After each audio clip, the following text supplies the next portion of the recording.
minasyaitonirrajim. Bismillahirrahmanirrahim. Assalamualaikum warahmatullahi wabarakatuh. Waalaikumsalam.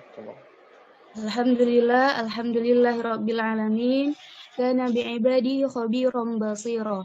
Tabarakalladzi ja'ala fiha sirajan wa qamaran munira. Allahumma shalli alaihi wa ala alihi wa sahbihi tasliman katsiran. Amma ba'du. Yang saya hormati Ustadz Asrul Nurhaja selaku narasumber kajian kita kali ini, dan yang saya banggakan dan saya sangat berucap terima kasih kepada teman-teman yang sudah bergabung di kajian hadis kali ini. Baik, saya akan sedikit menjelaskan nantinya yang mana kami akan membuat sesi pertanyaan. Jadi, oleh karena itu, teman-teman diharapkan untuk mendengar dengan baik atau mencatat semua yang disampaikan oleh Ustadz kita. Yang mana nantinya kami akan memberikan pertanyaan sebanyak 5 pertanyaan. Yang mana orang yang berhasil untuk menjawab pertanyaan tersebut, kami akan memberikan kepadanya sanad hadis ataupun sanad keilmuan. Yang bisa menjawab tersebut dapat memilihnya antara kedua sanad tersebut. Baik, langsung saja kita kepada kajian kita. Dipersilahkan kepada Ustadz untuk menyampaikan kajian yang berjudul Refleksi Muharram sebagai bulan muhasabah diri. Dipersilahkan kepada Ustadz dengan segala hormat.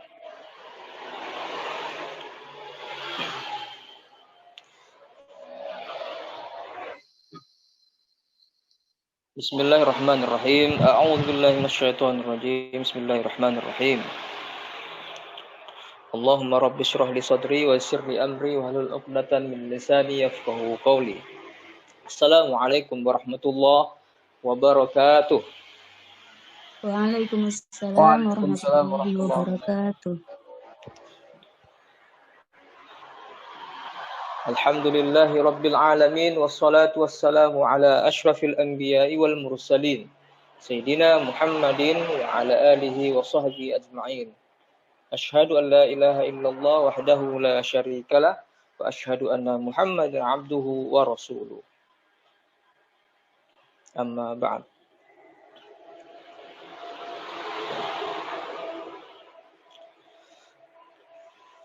Terima kasih kepada panitia, kepada pihak HMJ ya, Himpunan Mahasiswa Jurusan Ilmu Hadis YIN Langsa, yang sudah memberikan kesempatan kepada saya menyampaikan sesuatu yang perlu disampaikan dalam kaitannya dengan bulan Muharram. Dengan bulan Muharram. Yang tema yang dimintakan kepada saya, al-hadirin wal hadirat, zumiyun wal zumiyat, bahwa bagaimana kita menjadikan Muharram menjadi bulan muhasabah.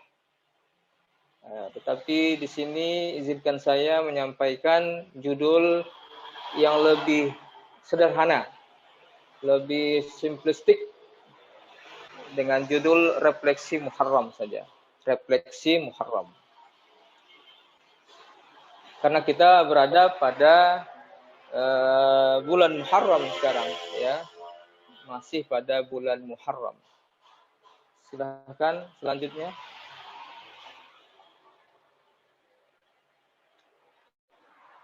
Mengapa perlu refleksi? Refleksi jangan dibayangkan yang biasa kita lakukan ketika kita dalam keadaan kecapean, itu bukan itu yang dimaksudkan ya, refleksi. Sebenarnya refleksi itu adalah bahasa kerennya daripada muhasabah. Bagi yang menganggap kata muhasabah itu tidak keren, ya kan, maka gunakanlah kata refleksi. Tetapi sebenarnya ada makna di balik penggunaan kata. Jadi dalam setiap penggunaan kata itu ada makna yang ingin disampaikan dari pengucapan kata-kata itu. Kalau di dalam Al-Quran itu kan tidak ada kata sinonim ya. Disebutkan misalnya Rabbun tidak sama dengan Allah begitu. Walaupun diartikan kadang-kadang Rabbun itu ya Tuhan, Allah itu ya Tuhan yang bernama Allah begitu. Jadi tidak ada yang bersinonim di dalam Al-Quran. Dan saya kira penggunaan bahasa Arab itu juga punya maknanya sendiri.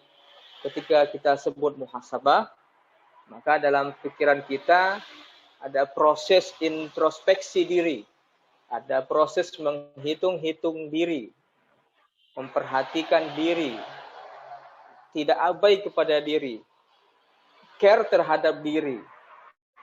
Terhadap apa? Apa yang dilakukan sebelumnya untuk maju ke depannya. Jadi kalau kata orang, Anda kan sudah memaafkan saya, kenapa masih saja ingat gitu. Kadang untuk seperti ini pertanyaannya, jawabannya adalah, ya saya maafkan, tapi tidak saya lupakan. Saya maafkan, tapi tidak saya lupakan. Itu bermakna, sekali-kali tidak apa-apa kita berkaca ke belakang untuk melihat ke depan.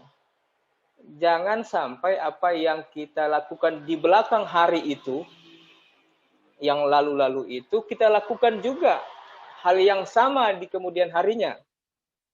Jadi tidak ada perubahan dong begitu ya. Nah, kenapa kita perlu melakukan refleksi? Begini ya, kalau semua makhluk di muka bumi ini kan tentu saja salah ya. Dalam sebuah riwayat dikatakan ketika pertama kali dilahirkan ke permukaan bumi ini atau dilahirkan oleh seorang ibu, kita langsung mendapat godaan itu, bisikan dari setan. Maka para ulama ada yang menganjurkan untuk mengazankan telinga bayi sebelah kanan dan mengiqamatkan telinga bayi sebelah kiri. Untuk apa itu? Untuk menghindari gangguan itu, untuk menghindari bujukan atau setan yang baru menghampiri anak atau bayi yang baru dilahirkan. Lalu dikatakan dalam sebuah riwayat, semuanya begitu, kecuali Isa bin Maryam. Kalau semua makhluk di muka bumi ini ketika lahir langsung disamperin, dalam bahasa kita, disamperin oleh makhluk jahat atau bisikan jahat, maka tidak berlaku pada Nabi Isa alaihissalam. Tidak berlaku pada Nabi Isa. Itu baru lahir saja. Nah, ketika sudah lahir, besar, remaja, dewasa, tua, dan seterusnya, sebelum meninggal dunia, tentu banyaklah godaan itu. Semakin banyak godaan, semakin banyak bisikan-bisikan negatif kepada kita. Maka tidak ada manusia yang tidak berdosa. Kullu ibni Adam khatta'un, wa khairul khatta'ina at-tawwabun. Setiap anak cucu Adam, bahkan Adamnya sendiri, ya itu dia. Bahkan Adamnya sendiri pun bukan hanya anak cucunya, Adamnya sendiri itu pun mendapat godaan. Dalam surah Al-Baqarah, dalam surat lainnya kita tahu kan ada semacam seperti apa godaan yang diterima Adam ketika memakan yang disebut sebagai dalam Israiliyat buah khuldi itu. Jadi artinya para nabi, ada yang mengatakan para nabi itu sebenarnya ada kesalahan masing-masing. Tetapi pada umumnya mengatakan begini, bahwa semua para anbiya, para nabi, ya, setidaknya yang 25 orang nabi dan rasul itu ya, itu semuanya maksum. Artinya terpelihara dari kesalahan kecil, bukan hanya dosa, tapi juga kesalahan yang kecil. Artinya kan tidak pernah salah itu para nabi itu. Bahkan nabi juga Allah ya'simuka minan nas, Allah yang memeliharamu dari kejahatan, segala kejahatan manusia. Itu firman Allah kepada Rasulullah Shallallahu Alaihi Wasallam. Jadi para anbiya itu dianggap maksum, dinilai maksum. Tapi kan kadang pertanyaan yang menggelitik kepada kita ketika disebutkan surat Abasa wa Tawalla, kan bermacam-macam ragam pendapat para ulama di situ kan. Ada yang berpendapat oh ternyata itu ditujukan kepada Rasulullah. Artinya Rasulullah pernah bermuka masam, Abasa wa Tawalla. Ketika ada Ibnu Ummi Maktum yang hadir di hadapan Nabi, lalu Nabi menoleh dari wajah beliau, dari wajah sahabat ini kepada pembesar-pembesar Quraisy untuk berdakwah. Diceritakan di dalam Al-Quran. Tapi ada juga riwayat menyatakan, oh itu bukan Nabi. Nabi mustahil melakukan sebuah kesalahan hatta sampai bermuka masam pun Nabi itu terpelihara dari hal seperti itu. Jangankan melakukan maksiat ya, atau melakukan dosa kecil, berbohong misalnya. Jangankan itu, bermuka masam saja pun itu tidak layak bagi Nabi. Kata sebagian penafsiran terhadap surat Abasa itu. Lalu siapa itu? Maka para ahli tafsir berlomba-lomba ingin mengatakan bahwa yang bermuka masam itu adalah seorang sahabat yang lain. Bukan nabinya yang bermuka masam, tapi ada sahabat yang bermuka masam, itu yang diceritakan di dalam Al-Quran. Bukan nabinya yang bermuka masam. Begitu. Dalam kisah yang lain misalnya, ketika misalnya ada yang menyatakan Nabi itu dalam sebuah hadis riwayat yang sahih menyebutkan Nabi itu pernah tersihir gitu. Maka gara-gara hadis atau riwayat inilah Muhammad Abduh menolak hadis sahih. Hanya lantaran tidak masuk akal dalam pikiran dia bahwa Nabi itu terkena sihir. Dalam pikiran Muhammad Abduh, riwayat-riwayat yang mendeskripsikan Rasulullah sebagai seorang yang tidak terpelihara, yang tidak maksum itu harus di dalam bahasa kita dieliminir. Meskipun itu berasal dari riwayat yang sahih. Gara-gara itu mungkin ada yang menganggap Muhammad Abduh itu seorang reformis ya. Reformis dari Al-Azhar menganggap Muhammad Abduh itu ingkar sunnah. Gara-gara itu ya. Karena tidak menerima, walaupun riwayatnya sahih, tapi menyatakan Nabi itu tersihir itu tidak masuk akal itu. Masa seorang Nabi tersihir kan begitu ya. Tapi ada sebuah kelompok ini, kelompok yang kita sebut sajalah misalnya kelompok Ahlul Bait yang yang menjaga Nabi jangan sampai salah ya, gitu. Kalau ada riwayat-riwayat atau ayat Al-Qur'an seperti yang tadi, atau ada hadis riwayat seperti yang saya sebutkan maknanya tadi, itu yang menunjukkan Nabi Muhammad itu melakukan kesalahan, itu harus dikritisi. Itu harus dikritisi. Meskipun bersumber dari sumber kitab kanonik hadis yang original sekalipun misalnya kitab hadis sahih gitu ya. Itu harus dieliminir itu. Enggak masuk akal ke kita menurut mereka. Kelompok Ahlul Bait itu yang menjaga Nabi itu dari segala keburukan. Hatta sampai perbuatan-perbuatan yang kecil, kesalahan yang kecil pun. Tapi tidak sampai di situ saja. Bahkan dalam riwayat dalam ayat Al-Qur'an disebutkan bukan hanya nabi yang maksum. Tapi ada juga keluarga nabi yang maksum. Innama yutahhirukum tathira. Sesungguhnya kamilah yang Allah atau Allah yang menyucikan Ahlul Bait itu sesuci-sucinya. Artinya siapa yang disebut dengan Ahlul Bait itu kan debatable ya. Yang jelas ada orang lain ya, ada orang lain selain Nabi yang dinilai maksum oleh segelintir umat Islam. Artinya maksum terbebas dari segala kesalahan kecil dan besar, minas saghair dan kabair, dari dosa kecil dan dosa besar, selain Nabi Muhammad sallallahu alaihi wasallam. Jadi hanya mereka yang maksum. kalau ada yang menyatakan Ahlul Bait itu adalah 5 orang saja, ada yang menyatakan misalnya Fatimah putri Rasulullah, ada Ali, ada cucunya Rasulullah Hasan Husain, itu dianggap dinilai sebagai orang-orang yang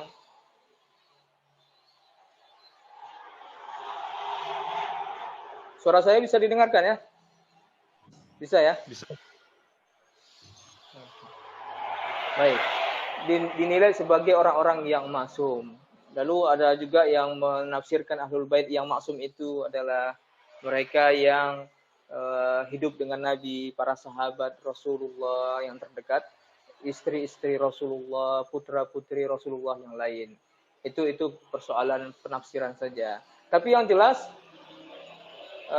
kenapa perlu refleksi? Karena kita, umat Islam, kita ini sebagai umat Islam, tidak merupakan sosok yang maksum. Itu aja sebenarnya.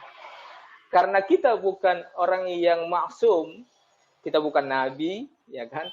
Kita juga bukan keluarganya nabi, maka kita tentu saja harus memperbaiki diri, ya kan? Harus memperbaiki diri, berkaca diri,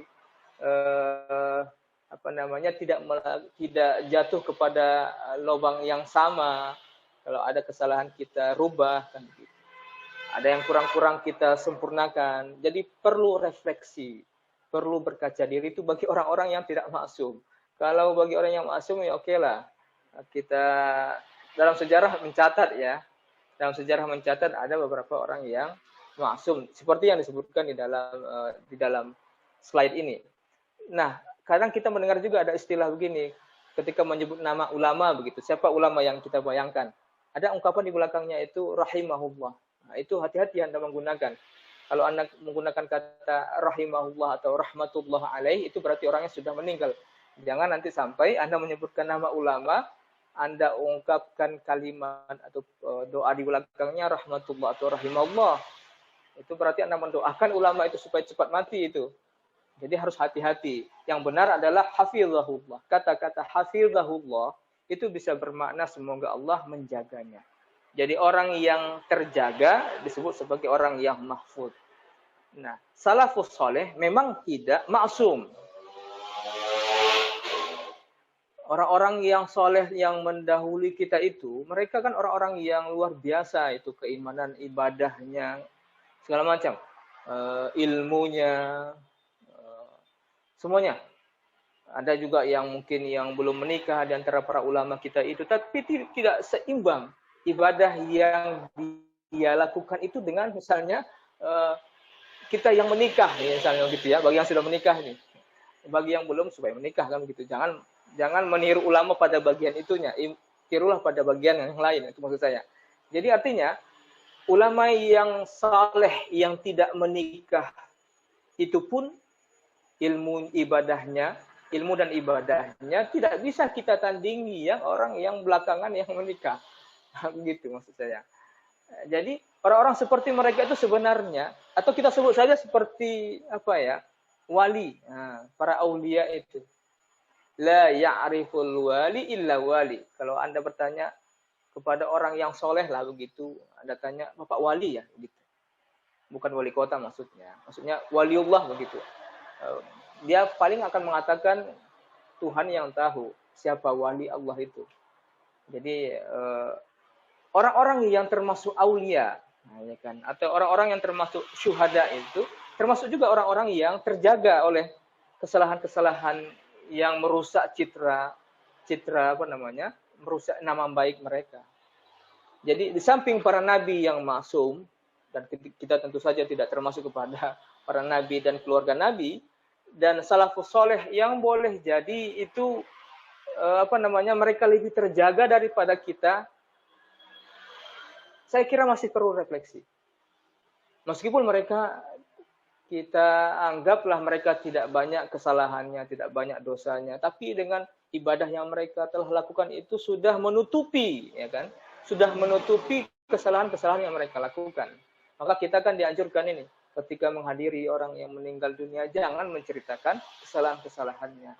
Ceritakanlah kebaikannya saja. Bahkan dalam setiap sholat sholat apa itu, sholat fardu kifayah, sholat mayit, kita kan ada dalam sebuah tradisi menyebutkan bagaimana kesaksian kita terhadap mayit ini baik-baik. Gitu. Artinya kita menceritakan yang baik-baik bagi orang yang sudah tiada. Tetapi mungkin untuk menunjukkan bahwa para salafus soleh itu apa namanya tidak terpelihara dalam pengertian tidak maksum dalam ilmu hadis itu, maka dikenallah istilahnya ilmu jarh wa ta'dil. Kalau Anda melihat para perawi hadis, ada yang dinilai pendusta, ada yang dinilai pembohong, ada yang dinilai mencuri hadis, yasrukul hadis, ada yang dinilai pikun, ada yang dinilai kacau hafalannya. Itu bukan kita sedang mencaci mereka, tidak. Dalam ilmu jarh wa ta'dil kan diperbolehkan ya. Hanya untuk mengetahui kualitas rawi itu, apakah hadisnya diterima atau tidak. Jadi kita menceritakan keburukannya. Nah, ketika menceritakan keburukan itu, apalagi khususnya dalam bidang ilmu hadis, bukan hanya boleh atau disunnahkan, karena untuk memastikan hadis itu kan dari Nabi atau dari bukan. Maka kita juga kita juga sebenarnya menunjukkan kepada orang lain, kepada pembaca, bahwa para periwayat hadis itu pun punya kesalahan. Ya kan, punya kesalahan. Apakah kesalahannya itu bisa merusak hadisnya? Itu persoalan yang lain. Apakah kesalahannya itu cuma hanya merusak marwahnya? Itu cerita yang lain. Tapi yang jelas bagi yang dapat kita pahami bahwa siapapun orangnya, gitu ya, ada punya kesalahan. Saya pernah mencoba ya membaca-baca kitab risalah yang ditulis oleh Imam Syafi'i. Yang kalau tidak salah itu editor ataupun tahqiqnya adalah Ahmad Syakir. Dalam sebuah halaman yang dibuat catatan footnote oleh Ahmad Syakir terhadap kitab risalah Imam Syafi'i, beliau mengatakan bahwa Imam Syafi'i itu pernah keliru menuliskan ayat. Saya lupa pada halaman berapa itu. Pernah keliru menuliskan bunyi sebuah ayat. Itu Ahmad Syakir, itu bukan saya.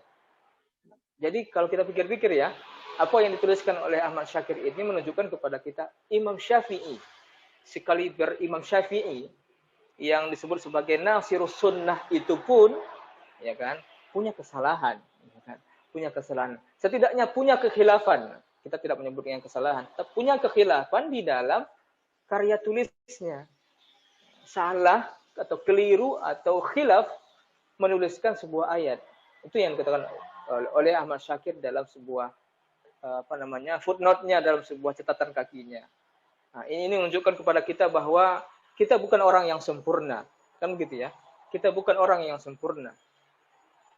Kita butuh berkaca ke belakang untuk selanjutnya melangkah ke depan.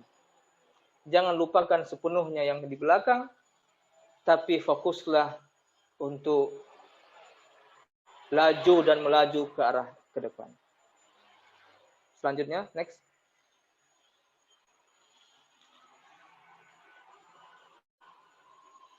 Kenapa Muharram? Ya, tentu saja kenapa Muharram. Pertama tentu saja, ya, Muharram itu bukan hanya karena, barangkali menurut hemat saya, bukan hanya karena pertemuan ini di bulan Muharram. Boleh jadi ini takdir Allah bagi kita untuk membahas, mengkaji, ya kan, mencari ilmu di bulan Muharram lewat ada acara kegiatan tasmiah ini. Kenapa Muharram? Begini, kata ulama, Muharram itu adalah nama satu bulan yang dirubah penamaannya dari sejak masa jahiliyah. Kalau bulan-bulan 11 bulan lainnya itu, contoh apa misalnya? Rajab. Penamaan Rajab itu digunakan di masa jahiliyah, atau kita sebutlah kalau terlalu kejam bahasa jahiliyah itu, kita gunakan pra-Islam. Nah, di masa pra-Islam, nama Rajab itu tetap digunakan. Setelah Islam datang, setelah Rasulullah diutus, kemudian syariat Islam semakin lama semakin terkonstruksi, ya, semakin sempurna sampai nanti ada ayat al-yaum akmaltu. Jadi prosesnya itu, perjalanan Islam itu, kata Rajab tetap digunakan Rajab. Seperti halnya nama yang digunakan di pra-Islam. Demikian juga bulan-bulan yang lain. Artinya tidak direvisi. Nah, tidak direvisi penamaan-penamaan bulan dalam bulan Qamariyah itu. Yang 12 bulan. Beda dengan Muharram. Muharram itu di masa pra-Islam disebut sebagai Safar Awal. Bulan Safar Awal. Masuk Islam, berubah menjadi Muharram.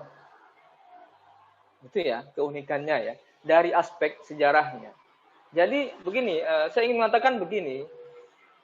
Tidak semua simbol-simbol keagamaan di dalam agama Islam ini itu merupakan sesuatu hal yang baru. Yang tidak pernah ada sebelumnya di masa pra-Islam. Tidak semuanya begitu. Ada hal-hal yang baik yang dipertahankan, ada yang dipertahankan, artinya tidak dirubah, tidak direvisi, ya, tidak direvisi. Ada yang direvisi, mungkin penamaannya atau misi di balik itu, ya kan? Kalau dulu di masa pra-Islam nikahnya tidak seperti nikah sekarang, ya gitu kan. Kalau dulu nikahnya di masa Islam ada model nikah itu ganti-ganti pasangan. Di Islam itu sudah haram. Artinya model pernikahannya yang berbeda. Ya kan? Kalau dulu tawaf juga namanya pra-Islam, sekarang juga tawaf namanya. Di masa pra-Islam itu orang tawaf itu oryan atau tidak pakai pakaian apapun, tidak pakai pakaian sehelai benang pun. Tapi di masa sekarang menggunakan pakaian ihram. Nah, tawafnya masih tetap dipertahankan, tapi kaifiatnya bisa dirubah. Nah, dengan Muharram, tetap juga Muharram, tapi namanya saja yang dirubah. Ramadan itu sama, dulu ada Ramadan. Bahkan diceritakan Ramadannya di masa pra-Islam itu di masa kakeknya Rasulullah, Abdul Muttalib itu Ramadannya modelnya adalah pergi ke gua-gua, bersedekah yang banyak. Itu model Ramadannya dulu pra-Islam. Ramadannya sekarang di samping seperti itu juga ada puasa kan. Muharram dulu namanya Safar Awal, Muharram sekarang ya Muharram namanya. Ya, itu diantara keunikan Muharram. Dalam tradisi dalam tradisi atau folklore masyarakat Aceh misalnya, Anda tahu apa nama Muharram kalau dalam tradisi Aceh? Namanya bulan Hasan Hussein. Nah, itu bukan kita yang menamakan itu, tapi tradisi masyarakat Aceh yang menyebutkan Muharram itu namanya bulan Hasan Hussein. Hasan Hussein. Kalau Zulhijjah apa namanya nama bulannya menurut dalam folklore Aceh misalnya? Namanya bulan haji, kan begitu ya. Beda lagi dengan bulan-bulan yang lain, punya nama khas tersendiri. Punya nama khas tersendiri. Di Muharram ini juga dalam sebuah riwayat dikatakan bahwa ada menyatakan adalah hari di mana Yaumut Taubah. Di hari di mana atau masa di mana di bulan Muharram itu ada satu hari saya kira yang orang banyak bertaubat dulu, orang-orang dulu itu mereka menunggu Muharram untuk bertaubat kepada Allah. Saya sebut di sini sebagai bahasa meditasi, introspeksi diri, bermuhasabah. Di bulan Muharram kesempatannya. Nah, itu uniknya Muharram ini. Jadi kenapa Muharram kita introspeksi diri? Karena memang kita bukan orang yang pertama mentradisi. Kita bukan orang yang pertama membiasakan atau menjadikan Muharram ini sebagai bulan pertaubatan nasional atau pertaubatan internasional ya, alamiah. Kita bukan orang yang pertama melakukan itu. Umat-umat terdahulu pun sudah melakukan momen Muharram itu sebagai momen di mana mereka bertaubat dan Allah memberi taubat kepada mereka, memberikan ampunan kepada mereka. Kita lanjut. Nah, tadi sudah saya sebutkan di awal ya, muhasabah itu ya nama kerennya refleksi. Ya. Ada lagi yang menyebutnya muhasabah itu sebagai musa'alah. bukan hanya muhasabah tapi juga musa'alah. Musa'alah itu diambil dari kata sa'alah. Artinya apa? Musa'alah itu saling bertanya apa kesalahan Anda. Kalau Anda misalnya ada di antara Anda di antara kita di sini yang sering boleh juga atau pernah berulang tahun beryaumil bilad. Kalau orang Arab menyebutnya apa itu orang ulang tahun itu? Aidun apa bukan Aidun ya? Yaumul milad ya, Yaumul milad. Kalau bahasa Yahudinya apa itu? Bahasa Israelnya itu Yum Huledet Sameah. Itu menunjukkan bahwa apa namanya? Itu menunjukkan bahwa kita ada masa-masa di mana kita berulang tahun ya. Artinya memang ada juga yang berpendapat haram berulang tahun ya kan. Tapi saya kira yang lebih bijak adalah bukan ulang tahunnya yang haram, tetapi merayakan dengan hal-hal yang tidak baik di hari ulang tahun yang menghasilkan ikhtilat. Saya kira ini ada suara ya, ada yang berisik ya.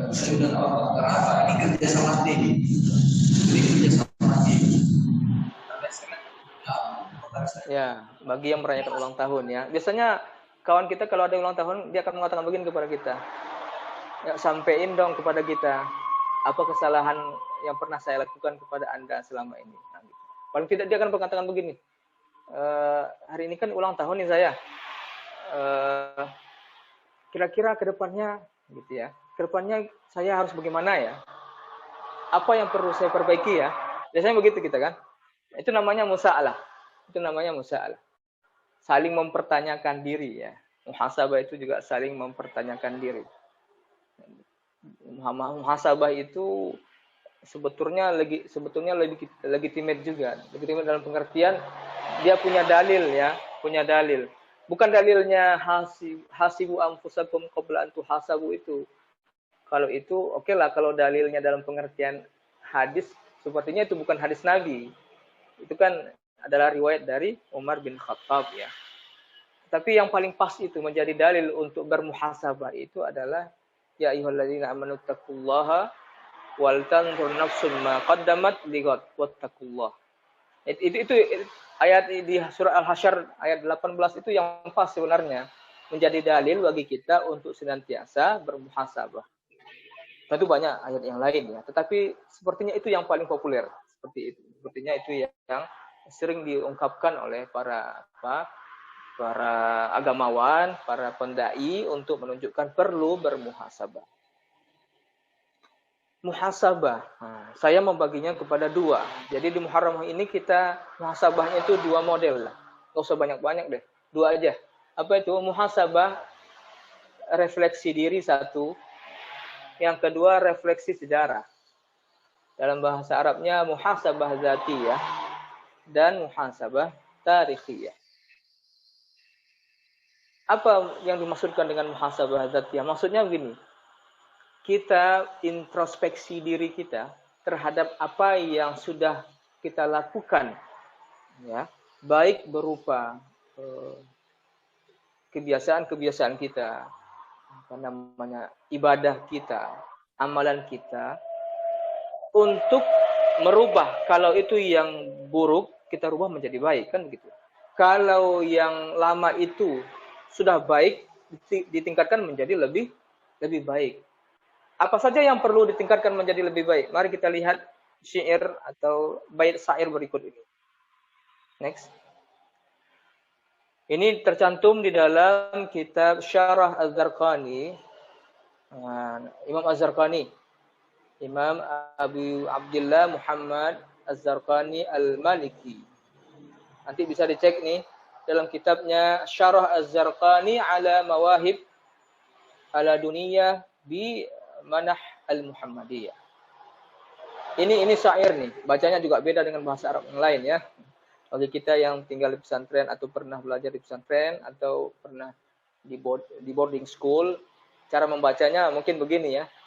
Fi yaumi Asyura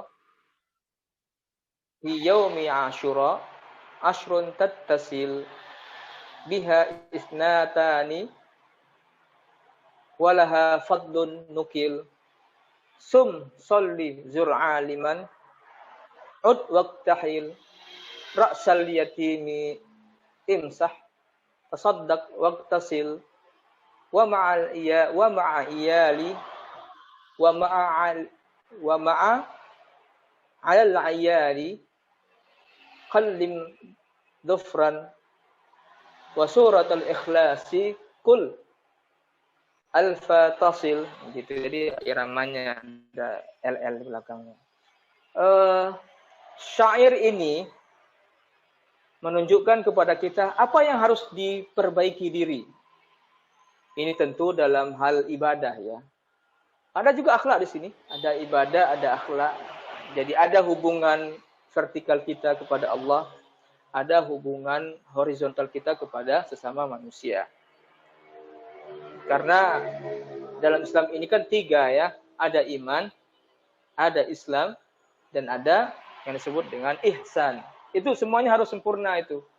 Jangan hanya berislam saja, tidak beriman. Dia bersedekah aja ya, tapi dia tidak masuk Islam gitu. Misalnya gitu ya. Dia rajin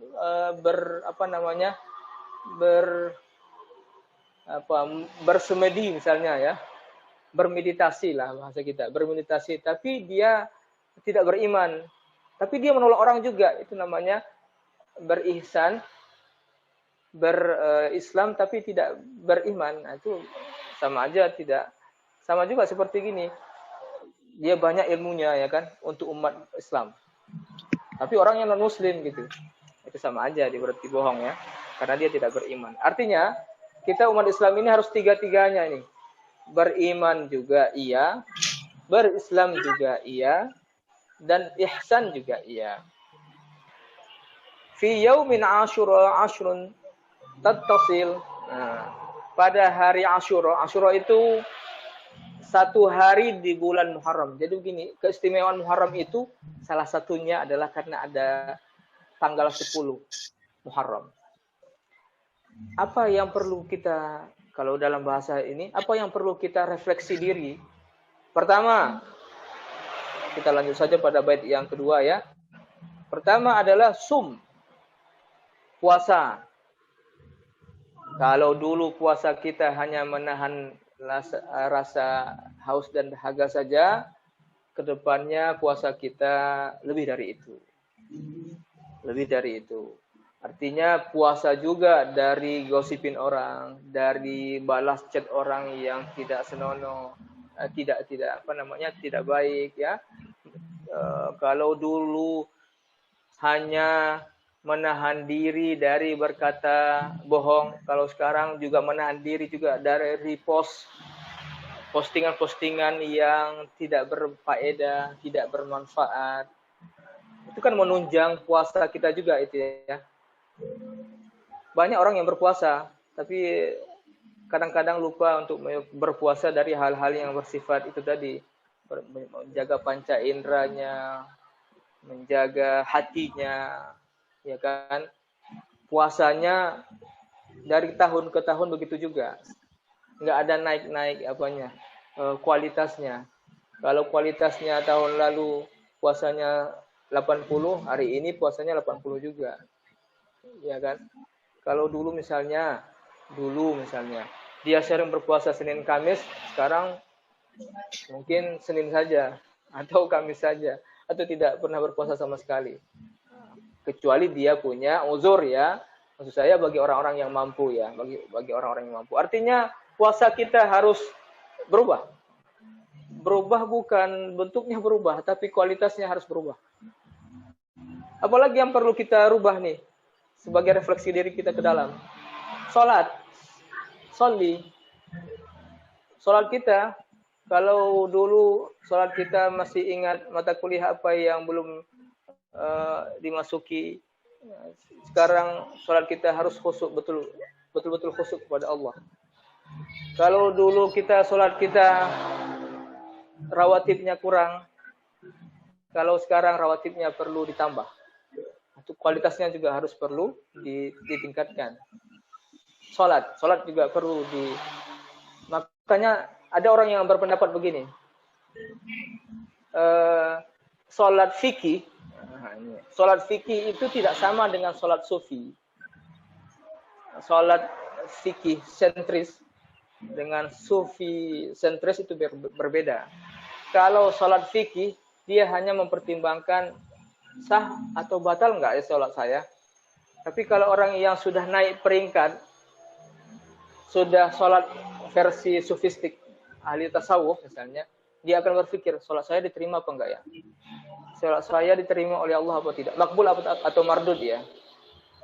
Kalau dulu dia hanya sholatnya berpikir itu tadi, berpikir sah atau batal. Kalau sekarang dia sudah berpikir sholatnya diterima Allah atau tidak. Bukan persoalan syarat sah sholat lagi, tapi syarat sah diterima atau ditolak. Di antara kata ulama nih, di antara tanda-tanda ciri orang yang khusyuk sholat adalah gerakannya khusyuk.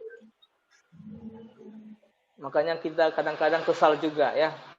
Bukan kitanya nggak khusyuk, orang lain nggak khusyuk, kita yang merasakan. Kita misalnya, na'udzubillah, saya minta maaf kalau ada yang merasa tersinggung. Misalnya kita sholat, kita sudah sehat.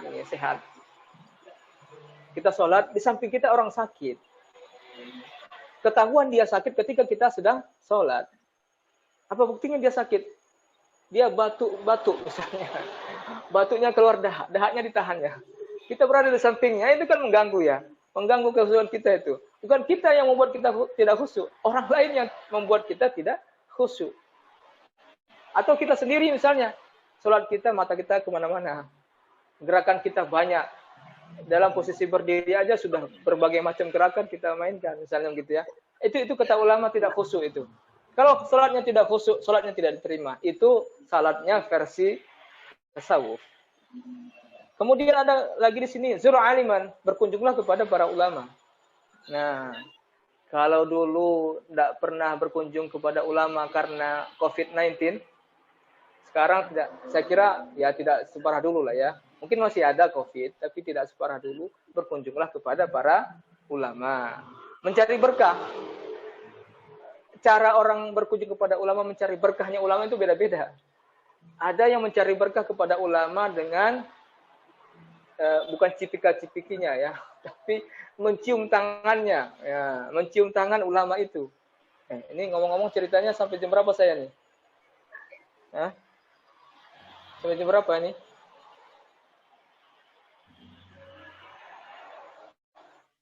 Moderator, saya sampai jam berapa nih? Sampai jam setengah 4. Setengah 4. Sekarang jam berapa? Oh, belum ya?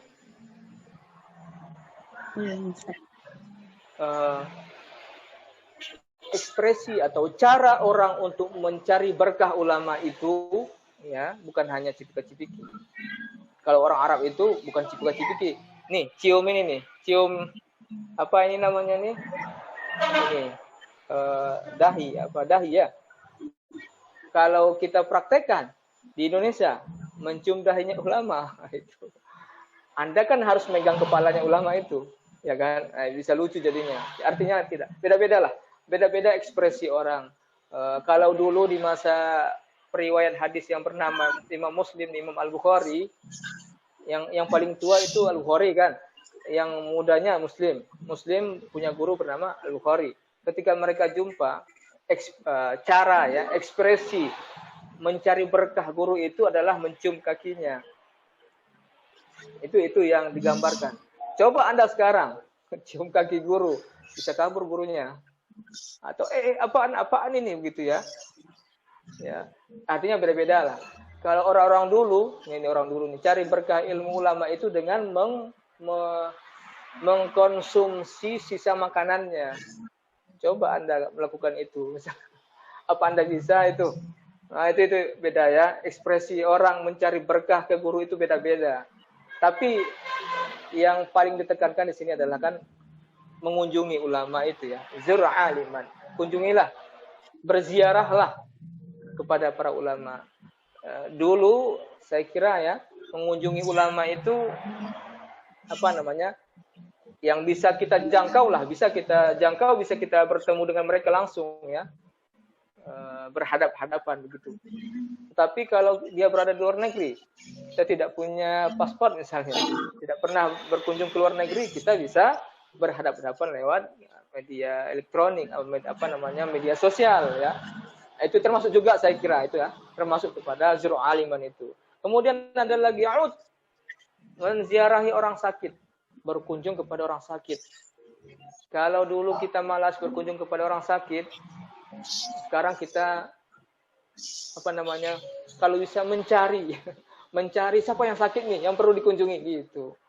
Jadi itu perubahan-perubahan yang seperti itu ya. Refleksi diri kita lah. Refleksi diri kita itu. Artinya ketika kita mengunjungi orang sakit, kita kan merasa syukur nih, kita sehat. Nah, kita bisa mengalirkan energi positif kepada yang sakit supaya dia bersemangat untuk sembuh kembali ya. Dia semakin hari semakin sembuh gitu. Itu namanya tadi. Waktahil, bercelaklah. Ini juga saya berharap sih bukan nanti karena syair ini, karena sudah mau berubah Muharram, kalau dulu nggak pakai celak, laki-laki maksud saya. Karena laki-laki ini laki-laki nanti habis acara ini bercelak semua ya. Sudah gimana nanti modelnya? Kenapa bercelak? Itu kan ada itunya. Ada ceramah Bapak ini gitu ya. Itu kan sunnah itu. Menurut saya begini ya. Memang Rasulullah bercelak ya, memakai celak maksud saya ya. Rasulullah kan laki-laki itu. Memang beberapa orang murid saya juga bercelak ya. Tapi gini loh, itu kan kita melihat lingkungan juga ya. Jangan hanya karena terlalu memaksakan diri untuk melaksanakan yang sunnah, lalu kita tidak memperdulikan sesuatu yang wajib kita jaga di hadapan orang lain. Yang itu bisa menimbulkan fitnah kepada kita, bisa saja menjadi bahan ceritaan olok-olokan orang lain kepada kita, karena kita memaksakan diri untuk melakukan sesuatu yang sunnah. Nah, jangan sampai terjadi begitu. Ya, seperti juga jenggot misalnya. Jangan pula Anda paksakan kalau tahun dulu, Muharram dulu misalnya, tidak berjenggot, lalu karena ada anjuran sunnahnya berjenggot, dan Anda tahu di bulan Muharram, Anda berubah, lalu Anda paksakan dengan mencari obat-obatan begitu, supaya laki-laki memakai jenggot. Enggak gitu juga kali ya, enggak gitu juga. Itu yang saya maksudkan. Jadi jangan memaksakan sesuatu yang sunnah, yang dapat membuat bahan ceritaan yang negatif kepada kita dari lingkungan kita. Ra'sal yatimi imsah. Ngusap kepala anak yatim. Itu yang kita lakukan di Muharram. Ngusapnya aja itu dianjurkan loh. Belum lagi memberikan mereka sesuatu berupa hadiah begitu, sesuatu yang mereka butuhkan. Mengusap rambutnya doang itu sudah sesuatu menjadi yang dianjurkan di bulan Muharram. Tasaddaq, bersedekah. Waqtasil, mandi. Tentu ini adalah mandi yang dianjurkan juga ya, misalnya mandi taubat dan segala macam ya. Bukan mandi hari-hari itu ya. Tapi ini mandi taubat, ini mana mandi taubat. Kemudian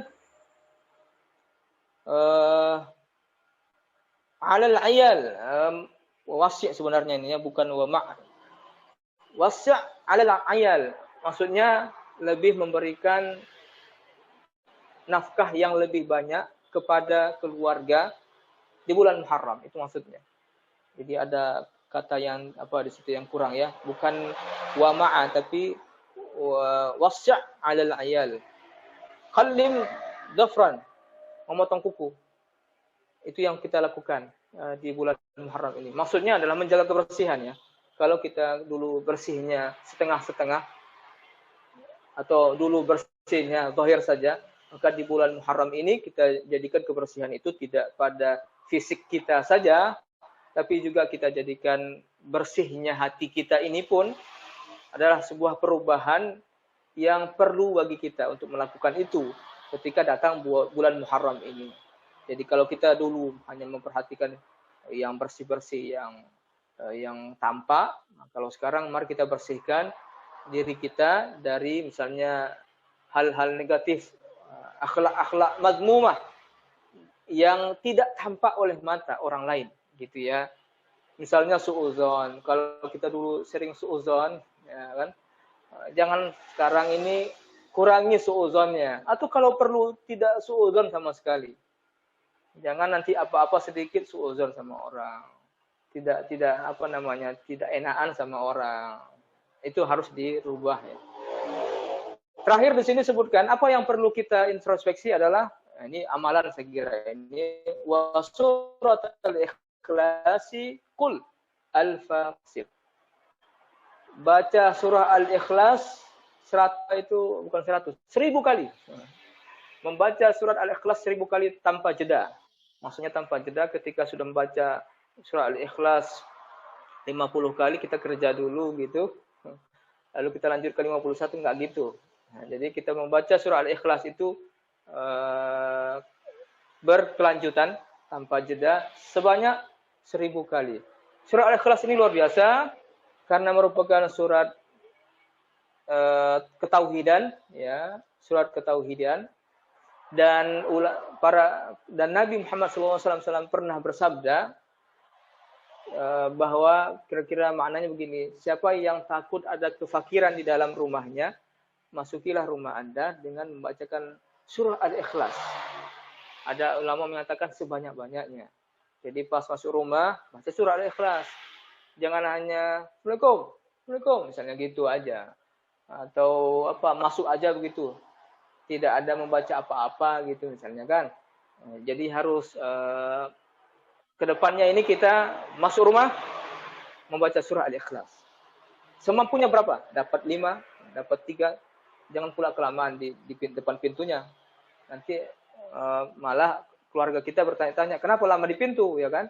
Oh, saya ini membaca surah Al-Ikhlas sebanyak-banyaknya. Enggak gitu juga ya. Kita beragama ini. Innad dina yusrun. Beragama ini mudah. Jangan mempersulit diri, ya. Seberapa bisa kita membaca surah Al-Ikhlas itu? Berikutnya. Next, berikutnya.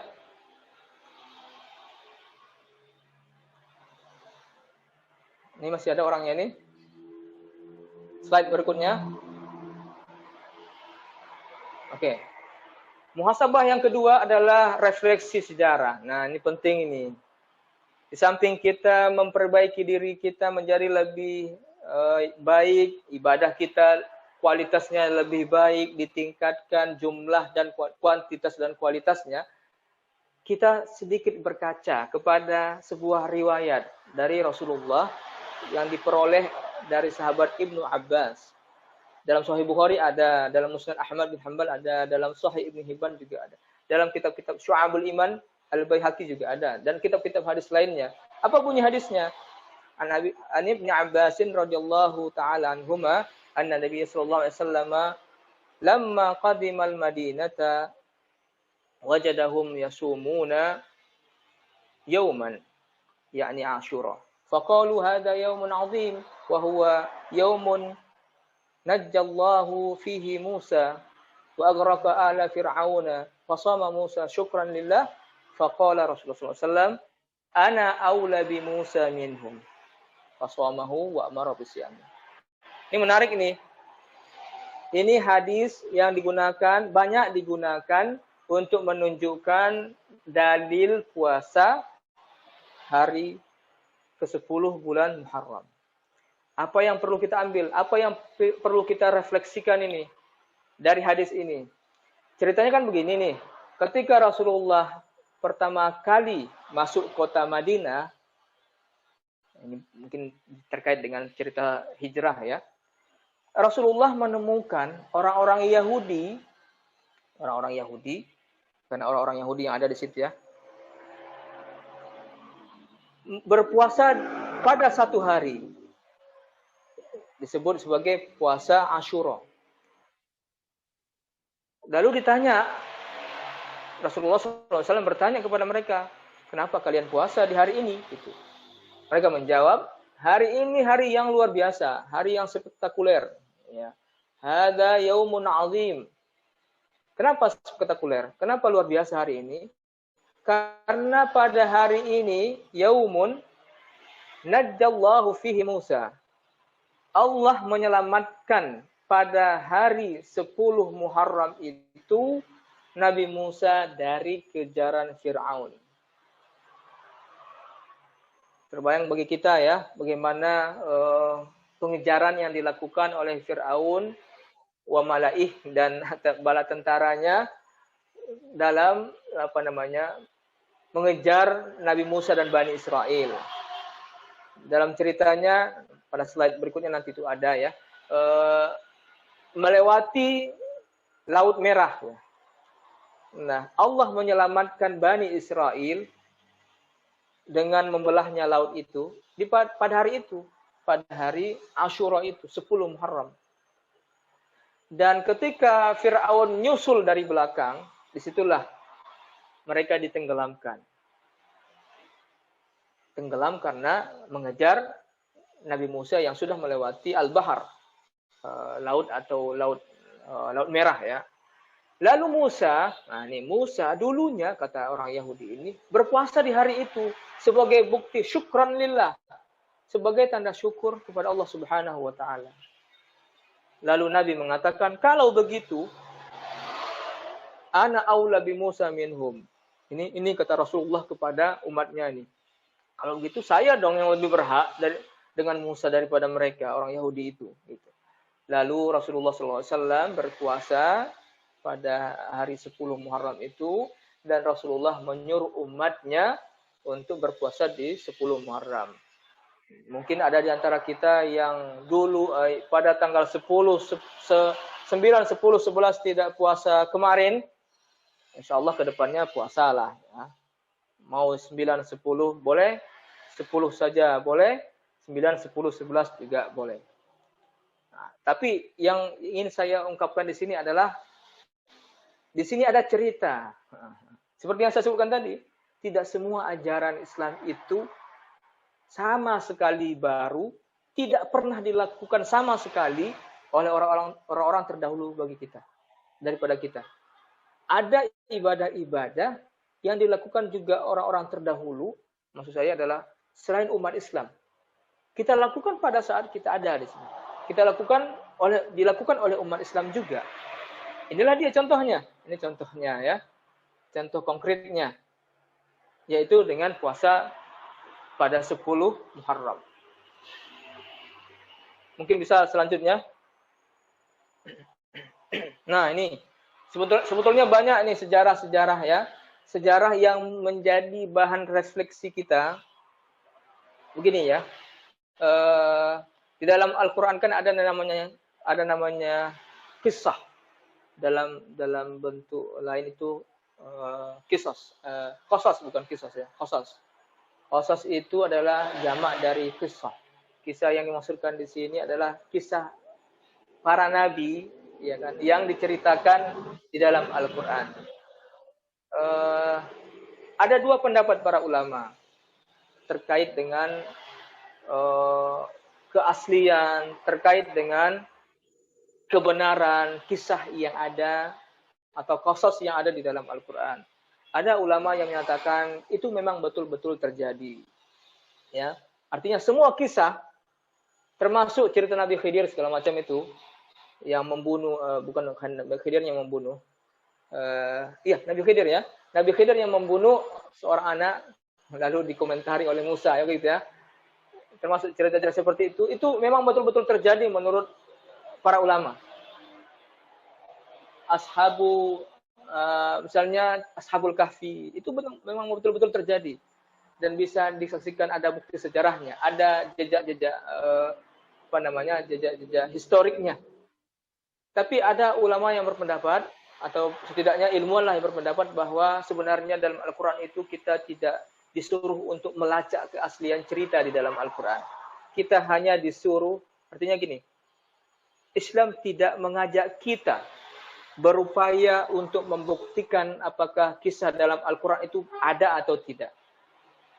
Kita, untuk sebagian para ulama atau cendekiawan ini, kita hanya diminta untuk mengambil ibarat, mengambil pelajaran dari apa yang sudah terjadi dan itu diceritakan di dalam Al-Quran. Nah, ini menurut ini tergantung kita. Bisa saja kita misalnya menganut pendapat yang pertama yang mengatakan bahwa ulama mengatakan bahwa semua kisah yang ada dalam Al-Quran itu betul-betul terjadi. Pendapat yang lain mengatakan, dan ini tidak banyak orang yang berpendapat seperti ini, berpendapat bahwa kita sebenarnya tidak disuruh untuk memaksakan diri untuk membuktikan benar atau tidaknya cerita itu, tapi kita dianjurkan, diharapkan untuk mengambil pelajaran dari kisah-kisah mereka. Anda misalnya gini, Anda tidak akan disuruh untuk bersusah payah mengetahui berapa ukuran kapal Nabi Nuh gitu kira-kira.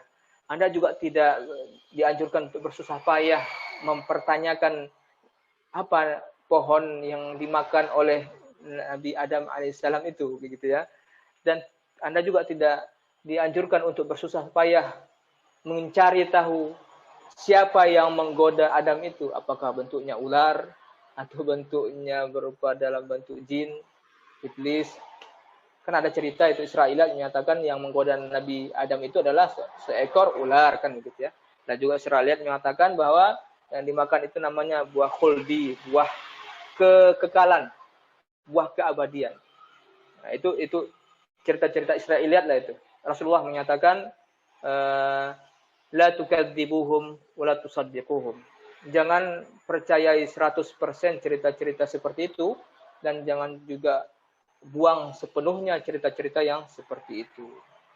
Nah, ada di sini saya di sini hanya mencantumkan 10 kejadian. Banyak sih sebenarnya, bukan hanya 10 ya. Bukan hanya 10 kisah yang terjadi di bulan Muharram atau 10 Muharram. Bertobatnya Nabi Adam alaihissalam. Ya, Adam alaihissalam, inilah istimewanya para nabi ini. Beda dengan kita. Para nabi itu kalau sudah mereka kecimplung atau tak sengaja, saya bahasakan tak sengaja terjerumus kepada sebuah kesalahan, Allah akan memberikan jaminan ampunan dan mengajarkan cara minta ampunnya kepada para nabi. Beda dengan kita. Kalau kita salah, syukur-syukur ada yang ngasih tahu ya. Artinya Allah memberitahukan kepada orang lain itu memberitahukan kepada kita, gitu ya. Kalau para nabi itu enggak. Ya ini terkait dengan kemaksuman tadi ya. Di luar itu maksud saya. Kalau para nabi Allah itu melakukan kesalahan, mereka langsung ditegur. Kalau para nabi itu melakukan kekhilafan, mereka langsung ditegur. Beda dengan kita. Kalau kita ditegurnya entah kapan, nggak tahu kita. Syukur-syukur cepat ditegur. Makanya kata Allah Subhanahu wa taala dalam surah Ali Imran, "Wasari'u ila maghfiratin min rabbikum wa jannah." Jadi kalau sudah sadar salah, wasari'u ila maghfirah. Segeralah untuk minta ampun kepada Allah Subhanahu wa taala. Kitanya sadar. Coba kalau orang yang enggak sadar-sadar misalnya, siapa yang menyadarkan dia? Tapi kalau para anbiya itu otomatis Allah langsung memberitahukan. Itulah bedanya kita dengan nabi ya. Kalau nabi itu kesalahannya langsung ditegur oleh Allah kalau dia kesalahan atau khilafan. Tapi kalau manusia biasa seperti kita, ya harapannya sih cepat ditegur supaya tahu kesalahannya, tapi terkadang kita menikmati kesalahan itu dan akhirnya kita lupa untuk kembali. Kejadian yang lain juga Nabi Idris alaihissalam diangkat. Jadi di antara nabi yang pernah diangkat kepada hadrat Allah itu dalam cerita, selain Nabi Isa, ada namanya Nabi Idris.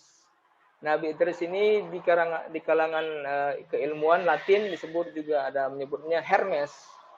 Hermes itulah Nabi Idris.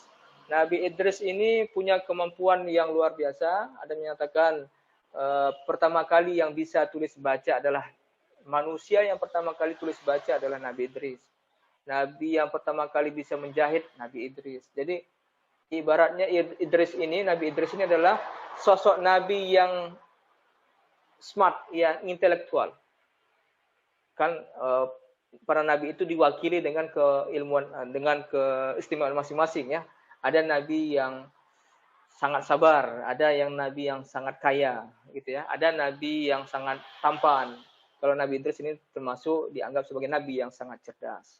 Nah, ketika Nabi Idris diangkat, itu terjadi pada bulan Muharram, pada tanggal 10 Muharram.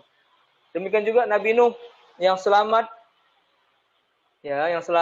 dari banjir besar Banjir ini dikenal di dalam berbagai literasi ya, bukan hanya literasi Al-Quran, dalam Alkitab juga ada diceritakan banjir besar ini. Maka banyak orang-orang belakangan yang menjadikan Bahtera Nuh itu sebagai simbol sebuah upaya menyelamatkan umat manusia. Bahteranya, kapalnya itu menjadi simbol. Saya ingat ada salah satu organisasi di Indonesia ini, organisasi Ahli Bait lah, barangkali kita sebut, yang menggunakan simbol Bahtera Nuh ya. Bahtera Nuh sebagai simbol bahwa mereka menganggap dengan ikutnya pada organisasi mereka itu atau pemahaman mereka itu, selamatlah mereka daripada kecelakaan, kebinasaan. Artinya mereka selamat kalau ikut ke Bahtera Nuh itu gitu. Itu menjadi simbol aja ya, menjadi simbol Bahtera Nuh itu. Ibrahim selamat dari pembakaran. Qulna ya naru kuni bardan wa salaman ala Ibrahim. Kami katakan kepada Allah mengatakan, kami katakan kepada api, dinginlah dan selamatkanlah Nabi Ibrahim. Itu terjadi pada bulan Muharram. Kitab Taurat diturunkan kepada Nabi Musa. Taurat. Pertanyaannya, adakah kitab Taurat sekarang? Ya, ada yang mengatakan masih ada, namanya Torah. Apakah kitab Torah yang ada itu kita harus imani seperti kita beriman kepada Taurat yang ada di rukun iman kita, beriman kepada kitab-kitab Allah itu? Itu pertanyaan besar. Apakah Torah itu masih asli? Ya, Zabur juga misalnya. Apakah ada Zabur di masa sekarang? Ada yang berpendapat masih ada, namanya Mazmur. Namanya Mazmur. Apa isi Mazmur? Isi Mazmur itu adalah senandung-senandung. Mungkin karena Nabi Daud dianggap sebagai nabi seniman ya. Makanya Mazmur itu isinya adalah senandung-senandung yang dibacakan. Apakah Mazmur itu adalah kitab Zabur yang harus kita imani? Itu pertanyaan besarnya. Pada tanggal 10 Muharram juga ada kisah Nabi Yusuf ya, yang keluar dari penjara.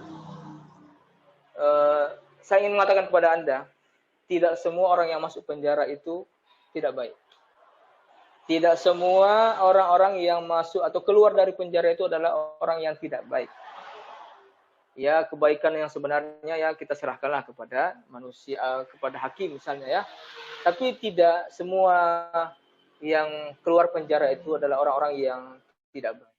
Anda bisa bayangkan beberapa ulama menghasilkan karya tafsir di dalam penjara. Ya. Contohnya siapa? Buya Hamka misalnya. Dengan dipenjara oleh pemerintah pada saat itu, Orde Lama kalau tidak salah itu ya. Beliau menghasilkan karya masterpiece-nya. Sebuah karya agungnya, monumental ya, yang sangat monumental, yaitu Tafsir Al-Azhar. Artinya, penjara itu bukanlah menjadi tempat orang-orang yang pasti dinilai salah. Tapi penjara itu menjadi tempat bertafakurnya juga para ulama dalam mereka mendekatkan diri kepada Allah. Nah, pada saat 10 Muharram, Yusuf keluar dari penjara. Nabi Yakub alaihissalam yang selama 40 tahun menderita, dan menyatakan 40 tahun menderita penyakit, disembuhkan oleh Allah pada tanggal 10 Muharram. Nabi Yakub bisa kemudian melihat kembali matanya, baik kembali matanya setelah menangis dalam waktu yang cukup lama karena mengenang putranya Yusuf. Nabi Yusuf tidak pernah hadir lagi di sisinya atau tidak pernah berjumpa lagi dengan Nabi Yusuf, karena tangisan yang berkelanjutan ini membuat Nabi Yakub alaihissalam buta. Nah, ketika dikirimkan, dalam kisahnya kan dikirimkan sapu tangan atau apa begitu, pakaian gitu ya. Kalau dalam film-film itu diceritakan adalah pakaian kenabian gitu ya. Pakaian kenabian kemudian dibawakan kepada Nabi Yakub. Nabi Yakub menciumnya, tiba-tiba matanya yang buta karena menangis itu sembuh kembali. Nabi Yunus alaihissalam keluar dari perut ikan, terjadi pada bulan Muharram. Seperti tadi yang sudah saya sebutkan, laut merah terbelah. dan selamatlah Bani Israel. Itu juga terjadi pada bulan Muharram atau pada tanggal 10 Muharram. Kisah-kisah ini menjadi ibrah, introspeksi kepada kita bahwa kebenaran itu ada kalanya ditentukan oleh sejarah.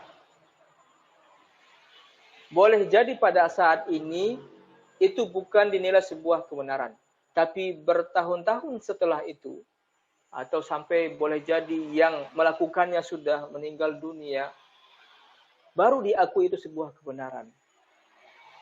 Jadi kebenaran itu tidak mengenal waktu. Kebenaran tidak mengenal waktu. Ada masanya, kalau dia memang betul-betul sebuah kebenaran, maka dia akan diakui juga sebagai sebuah kebenaran. Itu pelajaran yang kita ambil dari sejarah-sejarah ini. Yang kedua, ada perjuangan di dalam mendakwahkan Islam. Nggak ada yang disebutkan berdakwah itu santai-santai, nggak ada. La yustata'ul ilmu birahatil jisim. Itu sebuah ungkapan yang dituliskan di dalam muqaddimah Sahih Muslim. Tidak akan mendapatkan ilmu orang-orang yang kerjanya hanya rahatul jism, santai-santai doang, nggak dapat ilmu itu, ya nggak akan dapat ilmu. Walaupun dapat ilmu misalnya, pasti ilmunya tidak berkah.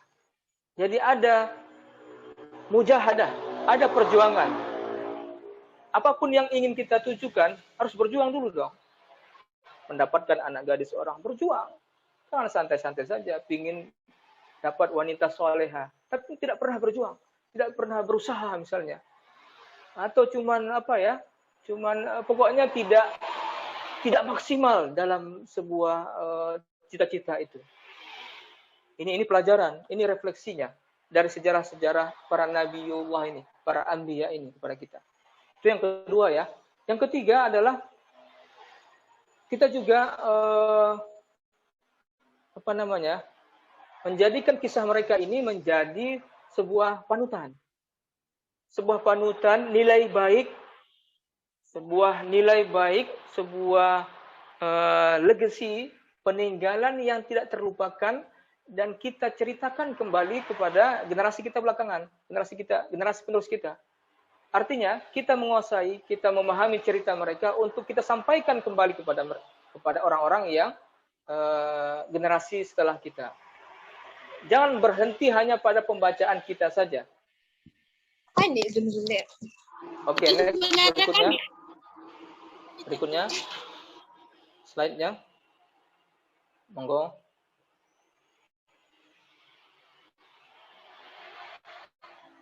Slide berikutnya.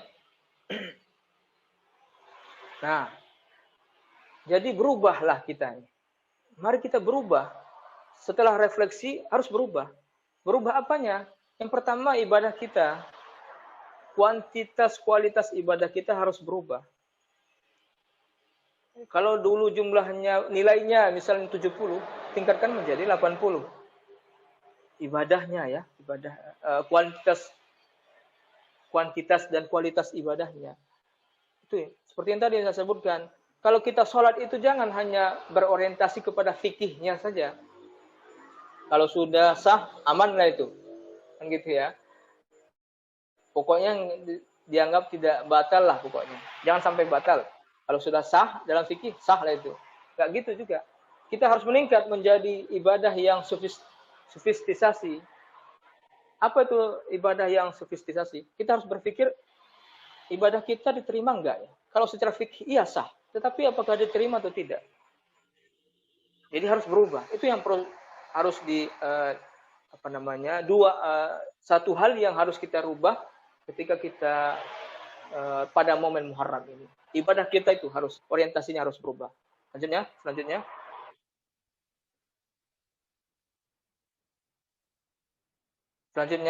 Next. Apalagi yang berubah? Bukan hanya ibadahnya yang berubah, kuantitas dan kualitasnya. Cara pandang kita, cara pemahaman kita, perspektif kita. Contoh. Tidak banyak orang yang tahu, tapi kita bertahap melihat sesuatu itu, memahami agama ini, membaca agama ini lebih kontekstual dan progresif.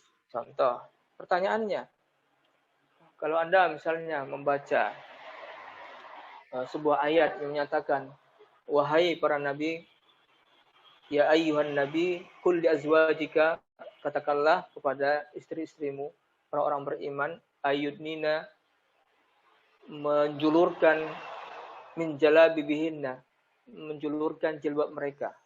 Pertanyaannya, misalnya nih, dari ayat itu, apakah ayat itu menunjukkan tentang kewajiban jilbab, atau ayat itu menunjukkan tentang cara menggunakan jilbab? Nah, selama ini kan kita pahami ayat itu adalah ayat tentang menggunakan jilbab, wajib menggunakan jilbab.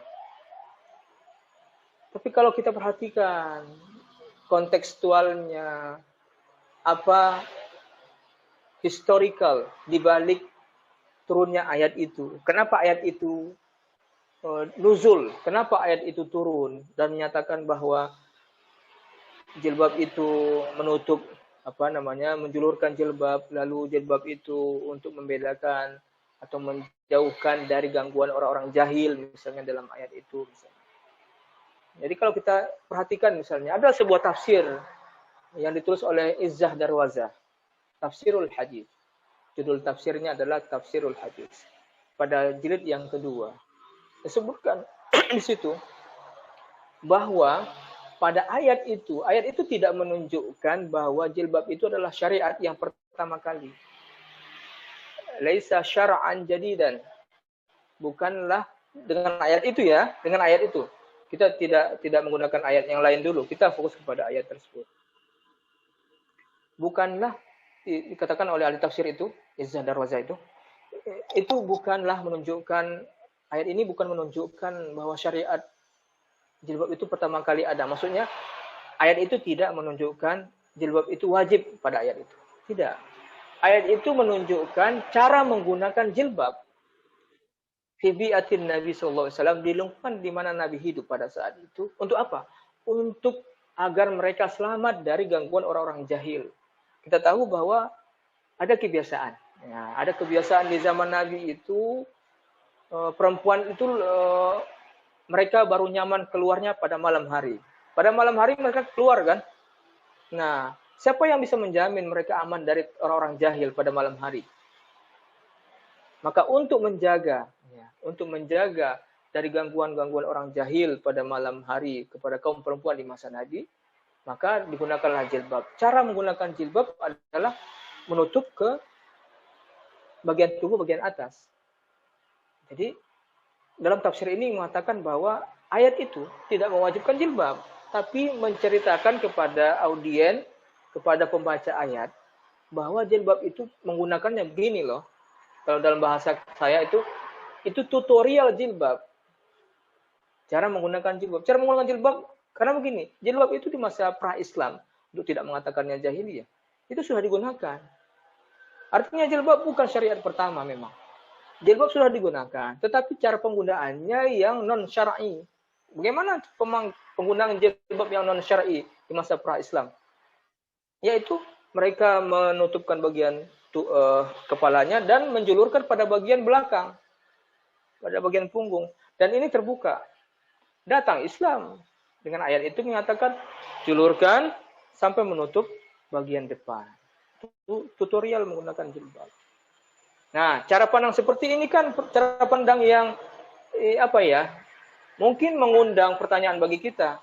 Apakah jilbab tidak wajib? Saya mengatakan jilbab itu wajib. Kalau dengan maksudnya adalah menutup aurat. Lisaili lil wasaili hukmul maqasid. Kalau menutup aurat itu wajib, maka menggunakan jilbab untuk menutup aurat wajib. Tapi ayat yang tadi tidaklah menunjukkan wajibnya menggunakan jilbab. Ayat tadi menurut ahli tafsir tadi mengatakan Izzah Darwazah dalam tafsir al-hadis itu adalah cara menggunakan jilbab yang dulu orang pra-jahiliyah jilbabnya begini. Kata Islam berubah. Cara menggunakan jilbabnya begini. Begitu. Itu cara pandang. Cara pandang yang kontekstual dan progresif. Kalau tekstualnya menyatakan ini adalah ayat tentang kewajiban jilbab, mari kita pahami kontekstualnya dan kita berpikir progresif, maju.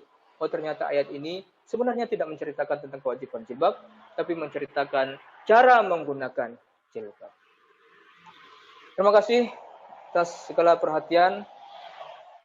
Ada lagi apanya? Slide berikutnya. Oh iya. Jadi intinya yang harus berubah menjadi lebih baik itu dua. Ibadah kita kepada Allah Subhanahu wa taala dan pergaulan kita dengan sesama manusia, dan juga perspektif kita harus senantiasa berubah menjadi lebih terbuka, dari tertutup menjadi terbuka, dari berpikir eksklusif menjadi inklusif, dan syukur-syukur menjadi perspektif yang progresif. Wallahu a'lam bishawab. Al-afwu minkum. Allahumma fiq ila aqwamit thariq. Assalamualaikum warahmatullahi wabarakatuh. Waalaikumsalam warahmatullahi wabarakatuh. Kami ucapkan terima kasih kepada Ustadz yang telah menyampaikan materinya sedemikian rupa baiknya. Dan bagi teman-teman, saya Dea Anggraini sebagai moderator ingin undur diri. Banyak terima kasih buat teman-teman yang sudah meluangkan waktunya untuk bergabung di kajian ini. Demikian yang dapat saya sampaikan. Akhirul kalam. Wassalamualaikum warahmatullahi wabarakatuh.